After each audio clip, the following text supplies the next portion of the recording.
1983, apparition de la 205 GTI, 1988, naissance de la 205 Rally. 5 ans séparent ces deux sœurs, toutes deux créées dans un même but, donner du plaisir à leurs utilisateurs. Et comme toujours dans ces cas-là, la petite a profité de l'expérience de l'aînée. Un seul souci pour Peugeot Talbot Sport, largement impliqué dans la création de la rallye, resserrer les prix et cela dans deux buts, toucher une clientèle plus jeune et surtout marcher sur les pas de l'AX Sport. À partir de ces deux exigences, on a pris le modèle et on l'a simplifié. Premier changement, le moteur. On descend à 1300 cm3 et on abandonne l'injection pour deux volumineux Weber double corps. Le résultat, 10 chevaux de moins que la GTI 115 chevaux, mais un bruit, je ne vous dis que ça.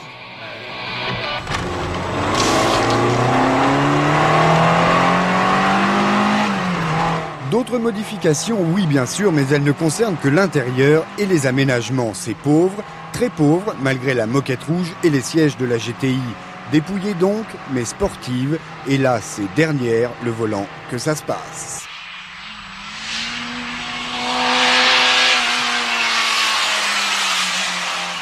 Sportive, ce n'est pas sans raison. D'une part, ce moteur, 105 chevaux à 6800 tours, 190 km/h en vitesse maxi. Pour supporter l'ensemble, les trains avant et arrière de la GTI, une direction de XT, un poids total de 800 kg. Au total, du plaisir, beaucoup de plaisir qui ne sera pas sans rappeler à certains la très glorieuse époque des Gordini. Les petites sportives reviennent sur le devant de la scène et ce n'est certainement pas nous qui nous en plaindrons.